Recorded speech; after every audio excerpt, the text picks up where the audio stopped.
Valentine डेच्या निमित्तानं गुलाबाच्या फुलांना मोठ्या प्रमाणामध्ये मागणी वाढलेली आहे। येवला तालुक्यातील पिंपळगाव जलाल परिसरामध्ये गुलाब उत्पादक शेतकऱ्यांना याचा चांगलाच फायदा होत असल्याचं दिसतंय। यावर्षी शेतकऱ्यांनी मोठ्या प्रमाणावरती गुलाबाची लागवड सुद्धा केलेली आहे आणि सध्या फुलांची तोडणी सुरू आहे।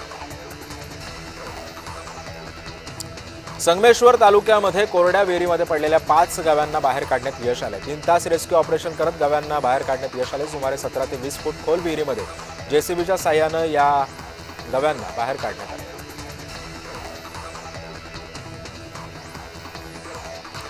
जळगावच्या मुक्ताईनगरमध्ये भीषण अपघात झाला। या अपघातामध्ये एकाचा मृत्यू झाला तर 3 जण गंभीर जखमी झाले। 4 चाकी आणि दुचाकीची समोरासमोर धडक होऊन भीषण अपघात झालाय। आमदार चंद्रकांत पाटील यांचे भाचे तुषार बोरसे यांनी घटनास्थळी धाव घेत जखमींना मदत केली।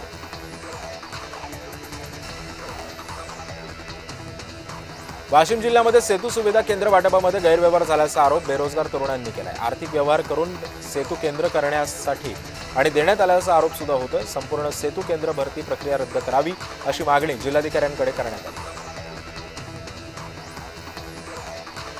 जळगाव जिल्ह्यातील मुक्ताईनगरमध्ये संत मुक्ताई यात्रोत्सवाला सुरुवात झाली। यावेळी ध्वजारोहणानंतर विशेष पूजा अर्चा करण्यात आली आणि आरती सुद्धा करण्यात आली। भाविकांनी संत मुक्ताई यांच्या स्मृतींना अभिवादन करण्यात आलं। लाखो भाविकांच्या उपस्थितीमध्ये शिर्डीमध्ये साई परिक्रमा महोत्सवाअंतर्गत अत्यंत उत्साहामध्ये तो पार पडला। ठिकठिकाणी परिक्रमा मार्गांवरती रांगोळ्या काढून पुष्पवृष्टी करून भाविकांचं स्वागतही करण्यात आलं।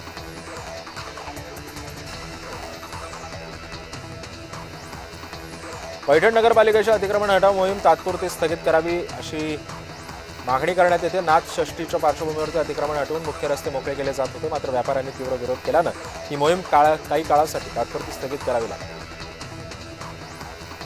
अकोला शहरातील वाहतूक शिस्तीसाठी थेट कारवाई सुरू झाली आहे। नो एंट्री मार्गावरती वाहन घुसू नयेत यासाठी प्रशासनानं टायर किलर बसवलेला आहे। त्यामुळे वाहन चुकीच्या दिशेने नेलं तर चाक क्षणार्धात पंक्चर होईल असं सुद्धा सांगण्यात येतं। गोंदिया जिल्ह्यातील 59 पोलीस शिपाई पदांसाठी पोलीस भरती प्रक्रिया सुरू आहे। या भरतीसाठी 4166 उमेदवारांनी अर्ज दाखल केले। त्यामुळे पोलीस मुख्यालय परिसरामध्ये मोठी गर्दी सुद्धा पाहायला मिळाली। ही प्रक्रिया सलग 10 दिवस चालणार आहे, मात्र शेकडो उमेदवार गैरहजर राहत असल्यानं उपस्थित उमेदवारांना संधी मिळत असल्याचं चित्र पाहायला मिळतं। नागपूर जिल्ह्यातील चिपडी इथं जिनिंगला भीषण आग लागली। या जिनिंगमध्ये कापूस असल्यानं काही क्षणामध्ये आगीनं रौद्ररूप धारण केलं। या घटनेमध्ये एक बालक गंभीररित्या भाजला गेला।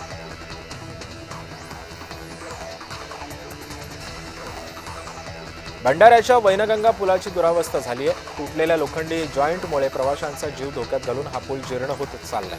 टेंडर कालावधी संपल्यानंतर संबंधित यंत्रणेकडून दुर्लक्ष होत असल्याची नागरिकांची तक्रार आहे।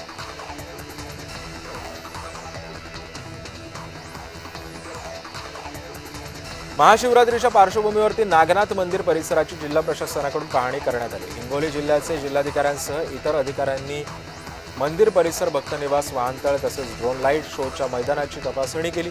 महाशिवरात्रीला होणाऱ्या ड्रोन लाईट शोसाठी विशेष व्यवस्था सुद्धा करण्यात येते। व्हीआयपी लोकप्रतिनिधी आणि नागरिकांसाठी स्वतंत्र आसन व्यवस्था सुद्धा केली जाणार आहे।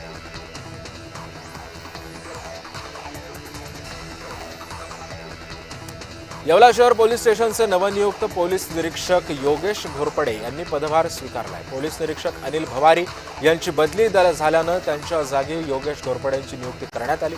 यावेळी पोलीस कर्मचाऱ्यांनी पुष्पगुच्छ देऊन त्यांचा सत्कार सुद्धा करत नव्या कार्यकाळासाठी शुभेच्छा। धुळे जिल्हा क्रीडा संकुलाच्या पटांगणावरती क्रीडा आणि सांस्कृतिक महोत्सवाचा उत्साहात शुभारंभ झाला। जिल्हा परिषद आणि अधिकारी आणि कर्मचाऱ्यांसाठी हा महोत्सव आयोजित करण्यात आला होता। हा वार्षिक क्रीडा आणि सांस्कृतिक महोत्सव 3 दिवस चालणार आहे।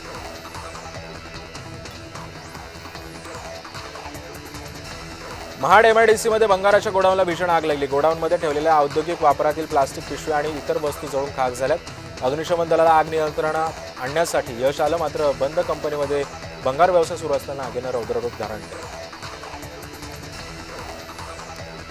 शहानूर धरणाच्या कॅनॉलमध्ये अर्धवट जाळलेल्या अवस्थेमध्ये मृतदेह सापडल्याची धक्कादायक घटना उघडकीस आली आहे। मृतदेहाची ओळख पटवण्यामध्ये पोलिसांना यश आले। हा मृतदेह तरुण व्यक्तीचा असल्याचं उघडकीस आलं। वर्ध्याच्या भागामध्ये तो राहत होता। या प्रकरणी पोलिसांनी 6 आरोपींना अटक सुद्धा केली आहे।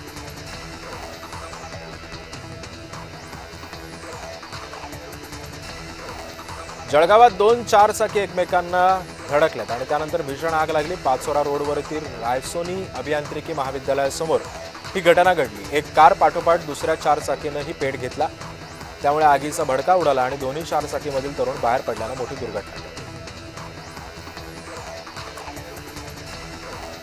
महाड तालुक्यामध्ये दहिवड गावाजवळ रिक्षाला झालेल्या अपघातात रिक्षा चालकाचा दुर्दैवी मृत्यू झाला। 4 जण गंभीररीत्या जखमी झाले असून अपघातानंतर पोलिसांनी सुजित याचा मृतदेह शवविच्छेदनासाठी महाड रुग्णालयामध्ये पाठवला। दोडामार्ग घोडगे इथं गणेश हत्तीसह 6 हत्तींच्या कळपानं काजू वेचणाऱ्या शेतकऱ्यांचा जीवघेणा पाठलाग केला। शेतकऱ्यांनी जीव मुठीत घेऊन तिथून पळ काढला। यावेळी काही शेतकरी सुद्धा जखमी झाले होते। हत्तीने काजू बागायतींचं मोठं नुकसान केलं।